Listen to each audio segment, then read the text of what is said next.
সর্বদা ৩ টে রাশির জাতক জাতিকাদের দারিদ্রতা ঘিরে ধরে রাখে।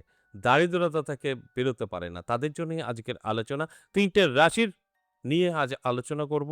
আপনার দারিদ্রতা দূর করবেন কিভাবে? কেনই বা দারিদ্রতা আসে? সবটাই কিন্তু বলব এবং বোঝানোর চেষ্টা করব। সঙ্গে থাকলে সবটাই জানতে পারবেন। আর লাফিয়ে দেখলে কিছুই বুঝতে পারবেন না।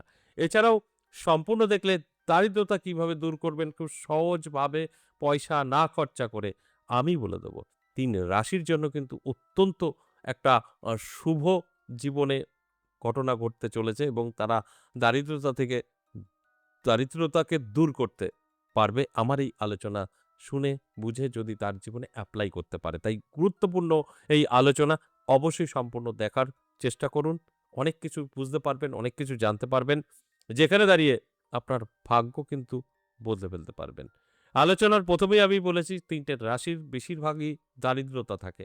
অর্থাৎ তারা যত পরিশ্রম করে অর্থ কষ্ট দূর হয় না। আর্থিক দিক থেকে পিছিয়ে পড়ে। তার কারণ কিন্তু অনেক রকম আছে। বিশেষ করে বাস্তু থেকে আসে, গ্রহ নক্ষত্র থেকে আসে, আর এই ৩ টে রাশিরই বেশি আসে। কারণ তারা সমস্ত নেগেটিভ জায়গাগুলোই বেছে নেয় তাদের জীবনে। যেখানে দাঁড়িয়ে বাস্তুর থেকে খারাপ হয় এবং এরা আ তাদের কিছু চালচলনের কারণে গ্রহ নক্ষত্র পরস্পরভাবে খারাপ হতে থাকে। তাই এই রাশিগুলোর ভিতরেই বেশি দেখা যায়, বেশিরভাগ দেখা যায়, সকলের ক্ষেত্রে নয়, কোনটাই সকলের ক্ষেত্রে সম্ভব না।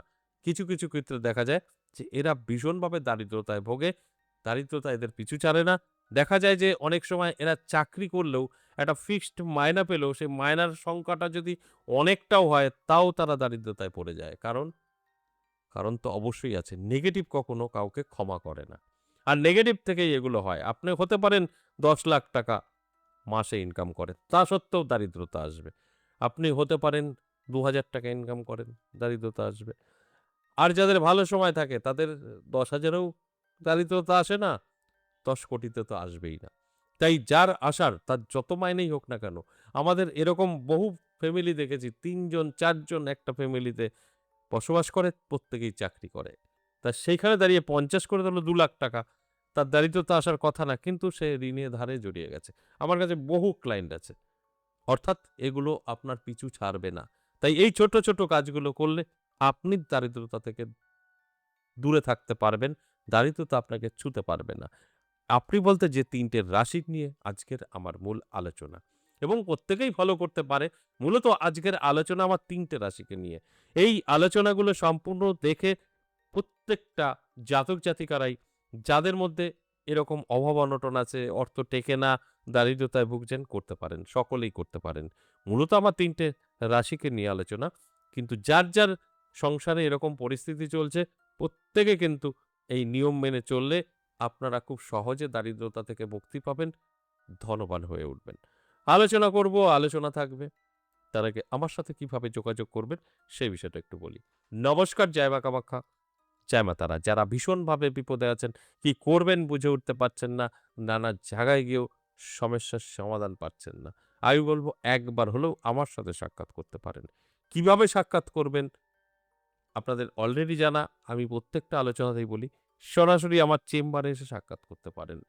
আমার নিজের চেম্বার ১০ মহাবিদ্যা কালীবাড়ি। আমি প্রত্যেক সপ্তাহে থাকছি ৩ দিন সোমবার, মঙ্গলবার, বুধবার।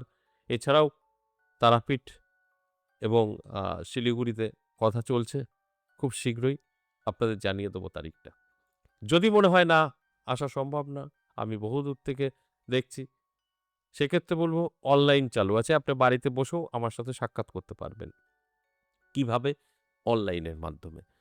আপনি আপনার বাড়িতে থাকবেন, আমি আমার মন্দিরে। কিন্তু আপনার সাথে আমার সাক্ষাৎ হবে। এটা ভারতবর্ষের মধ্যে হলেই সম্ভব, তার বাইরে নয়। ভারতবর্ষে আপনি যেকোনো জায়গায় থাকুন না কেন, আপনার সঙ্গে আমার সাক্ষাৎ হবে। তাই যদি মনে হয় আপনার প্রয়োজন আছে, আপনার সমস্যা আছে, সাক্ষাৎ করতে পারেন। এ থেকে জেড যেকোনো সমস্যার সমাধান আপনি বাড়িতে বসেই পাবেন। ফ্রি প্রতিকারও আমি সাজেস্ট করি, খরচারও আপনি নিতে পারেন। বাই পোস্টের ব্যবস্থা আছে। তাই বাড়িতে বসেও আপনি আমার সাথে সাক্ষাৎ করতে পারবেন। এতে কোনো সন্দেহ নেই। তাই যদি আপনার প্রয়োজন থাকে স্ক্রিনে দেওয়া নাম্বারগুলোকে সেভ করুন, কল করুন। অবশ্যই অফিস টাইম সকাল ১০টা থেকে সন্ধ্যে ৬টা এর মধ্যে কল করবেন। কথা বলবেন, ভালো মন্দ বুঝবেন, শুনবেন। যদি মনে হয় না ঠিকঠাক আছে, চলে আসবেন। আর যদি মনে হয় না ঠিকঠাক নেই, আসার দরকার নেই। যেকোনো কাজ আগে যাচাই করবেন, তারপর যেকোনো সিদ্ধান্ত নেবেন। হঠাৎ কোনো সিদ্ধান্ত নেবেন না, সেটা আপনারই ক্ষতির কারণ হতে পারে। যদি মনে হয় প্রয়োজন আছে, অবশ্যই আগে কল করুন, বুঝুন, জানুন। সকাল ১০টা থেকে সন্ধ্যে ৬টা, তার বাইরে কল কিন্তু করবেন না। কল আপনার আসবে না, মন খারাপ হবে আপনার। তাই সকাল ১০টা থেকে সন্ধ্যে ৬টা কল করুন, হোয়াটসঅ্যাপ করুন, জানুন, বুঝুন। যদি মনে হয় ঠিকঠাক আছে, নামটা লিখে দিন।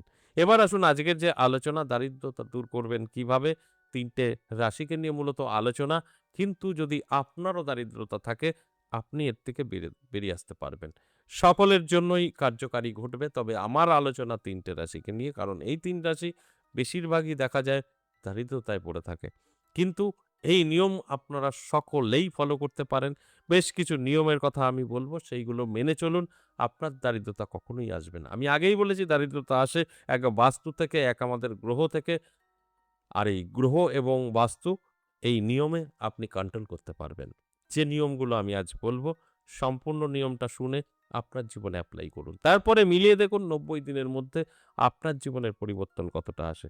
আপনি যে রাশিরই জাতক জাতিকা হন না কেন, দারিদ্রতা আপনার দূর হবে এই নিয়ম যদি ফলো করতে পারেন। আর প্রকৃতভাবে যদি আপনি দারিদ্রতায় ভোগেন, তবেই কাজ করবে। এটা কি বোঝাতে চাইলাম বুঝতে পেরেছেন? ধরুন আপনার বাড়িতে কেউ কর্ম করার পরিস্থিতি নেই। কর্ম করে না। আপনি ঘরে বসে থাকেন, সবাই ঘরে বসে থাকে। তাদের কি করে দারিদ্রতা মুক্তি পাবে? তাদের কাজ করবে যারা পরিশ্রম করছেন, চেষ্টা করছেন, ইনকাম করছেন ২,০০,০০০, ১০,০০,০০০, ৫,০০,০০০, ৫০,০০০, ৩০,০০০, ১০,০০০ কিন্তু রাখতে পারছেন না। দিনে, দিনে দারিদ্রতা বাড়ছে। তাদের জন্যই আলোচনা। আর আপনি কর্ম করবেন না, শুয়ে বসে থাকবেন, দারিদ্রতা অটোমেটিক থাকবে। এ কোনদিনই আপনার জীবন থেকে যাবে না।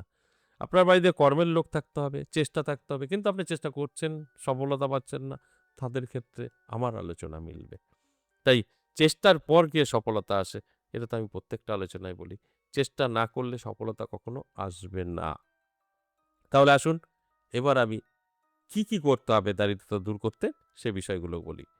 আর কোন ৩ টে রাশি, সেই ৩ টে রাশি আমি অবশ্যই আলোচনার শেষে বলে দেব।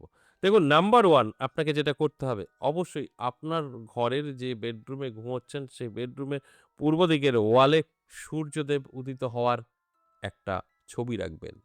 সূর্যদেবকে প্রণাম করে আপনি বিছানা থেকে নামবেন এবং নেমে গিয়েই আপনার বাড়ির ড্রয়িং রুমে অবশ্যই একই ওয়ালে একটা ৭ ঘোড়া সূর্য উঠছে সেরকম একটা ছবি রাখবেন। আর কি করবেন ২ নাম্বার হচ্ছে প্রত্যেকটা দিন সকাল এবং বিকেল কুবের মন্ত্র জপ করবেন, বীজ মন্ত্র এবং লক্ষ্মী বীজ মন্ত্র জপ করবেন। এই দুটো বীজ মন্ত্র আপনি খুব সহজেই গুগলে পেয়ে যাবেন। লক্ষ্মীর বীজ মন্ত্র সকলেই জানে শ্রীম, শ্রীম, শ্রীম জপ করবেন। আর আপনার কুবেরেরও বহুত বীজ মন্ত্র আছে। ধাম, ধামও বলতে পারেন। আর শ্রীম, শ্রীমও বলতে পারেন। তাতেও কিন্তু আপনার কাজ করবে এবং সুন্দর দেখে আপনি যেটা পারবেন সেটা গুগলে গিয়ে নামিয়ে নেবেন। করতে হবে। ৩ নাম্বার কি করতে হবে? ৩ নম্বর হচ্ছে বাথরুমে আপনার ব্যবহৃত জিনিসগুলো নীল রঙের লাগাতে হবে। ধরুন আপনি একটা বালতি রেখেছেন, নীল রঙের রাখবেন। একটা মগ ব্যবহার করছেন, নীল রঙের রাখবেন। বা যা প্রয়োজন আছে বাথরুমে কিছু জিনিস থাকে তো, ওগুলো নীল রঙের রাখার চেষ্টা করবেন। কালারটা কিন্তু একটা বড় ম্যাটার। এটা কিন্তু আপনার অনেকটাই বাস্তু নেগেটিভ থেকে আপনাকে সেভ করবে। এবং সর্বশেষ ৪ নাম্বার যেটা আপনাদের করতে হবে, রান্নাঘরে যেখানে রান্না হয় সেখানে অবশ্যই পূর্ব দিকের ওয়ালে একটি সারদা মায়ের ছবি পা মেলে বসে আছে লাগিয়ে দেবেন। এবং সর্বশেষ রাতে যখন আপনি রান্নাঘর থেকে সরে যাচ্ছেন খাওয়া-দাওয়া কমপ্লিট করে অবশ্যই একটা ধূপকাঠি দেখিয়ে সারদা মায়ের কাছে প্রার্থনা করবেন। আপনি দেখবেন কখনোই দুঃখ কষ্ট আর চোখে দেখবেন না। আপনার জীবন থেকে সম্পূর্ণভাবে দূরে চলে যাবে। এবং এই কাজগুলো সঠিকভাবে মন থেকে যদি করতে পারেন, তার রেজাল্ট আপনাকে দেবেই দেবে। এবার বলি কোন ৩ রাশিকে নিয়ে আজকের আমার আলোচনা ছিল।